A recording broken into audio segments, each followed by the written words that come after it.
Hello friend, good morning. तर आज स्कूलमध्ये साजरी करायची होती छत्रपती शिवाजी महाराजांची जयंती. एक दिवस आधीच करणार, कारण 19 तारखेला असलेली सुट्टी, त्याच्यामुळे ना थोडं आधीच त्याचं सेलिब्रेशन होऊन जाणार होतं. त्याच्यामुळे आज फोटो तर नव्हता स्कूलमध्ये, त्यामुळे तो आणण्याची जबाबदारी मॅडमने माझ्यावर दिलेली होती. त्यामुळे रस्त्यातून येताना आहे ना मी छान शॉपमध्ये वाट बघत उभी होते, कारण शॉप तर काही इतके सकाळी ओपन नव्हते. त्याच्यामुळे मी तिथेच थांबलेली आणि नंतर जेव्हा तो ओपन झाला तेव्हा छान असा शिवाजी महाराजांचा फोटो घेऊन आलेली. आता नाही बघा, छोटी छोटी मुलं आहेत ना, एकदम छान अशी सजलेली होती. ती म्हणजे शिवजयंतीसाठी.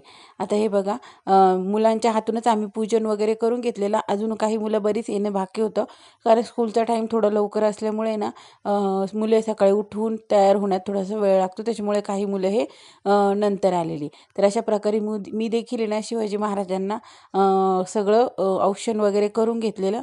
इतर टीचरांनी देखील करून घेतलेलं. आणि त्यानंतर आहे ना बऱ्याच जणांनी छान असं स्पीच केलेलं, काही मुलांनी ॲक्ट केलेला. तर तो तर काही मोबाईलच्या याच्यामुळे माझ्याकडून रेकॉर्ड झालेला नाही. आणि त्यानंतर हे बघा, सर्व मुलं अशी छान बसलेली होती. या मुलीचा फेटा वगैरे तर सुटून गेल्यानंतर मी तो व्यवस्थित करून दिलेला. तर अशा प्रकारे ना स्कूलमध्ये खूप छान छोटीशी पण शिवाजी महाराजांची जयंती साजरी झाली आणि ते मला खूप छान वाटलेलं. त्यानंतर आहे ना सायंकाळी कृष्ण झोपलेला होता, तर मी म्हटलं चला आपण छान असा फेरफटका मारून यावा आणि त्याच्यामुळे फ्रेश देखील वाटेल. तर मी अशी वरती गेलेली फ्रेंड्स, ते बघा किती छान वातावरण झालेलं होतं आणि दिवसभर थोडंफार ऊन देखील पडायला लागलं आता फेब्रुवारीमध्ये. पण सायंकाळ म्हटली की थंडगार हवा देखील सुटायला लागते आणि ही हवा आहे ना तर आपण आपल्या शरीरासाठी तर चांगलीच असते, त्याच्यामुळे ती घेतली पाहिजे. आता आहे ना मी जेव्हा नवीन लग्न करून आलेली तेव्हा हे आंब्याचं झाड होतं आणि खूप मोठं असं पसरलेलं दूरपर्यंत हे आंब्याचं झाड होतं.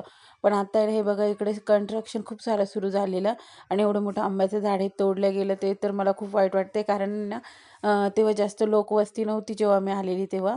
तर इतकं छान वातावरण होतं आणि आत्ता अशी एवढी मोठी मोठी झाडं ह्या कन्स्ट्रक्शनमुळे तोडली जातात.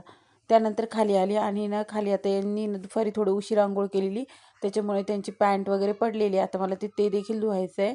ते धुवून घेतलेलं आणि आता मारायचं होतं घरामध्ये स्वच्छ असं झाडू, कारण बराच असा कचरा झालेला होता. म्हटलं चला आधी झाडू वगैरे मारून घेऊया.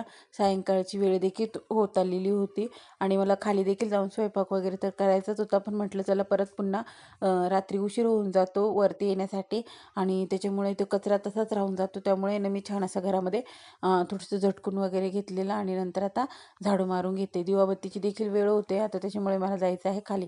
तर असं होता आजचा माझा ब्लॉग. आवडला तर लाईक करा, शेअर करा, सबस्क्राईब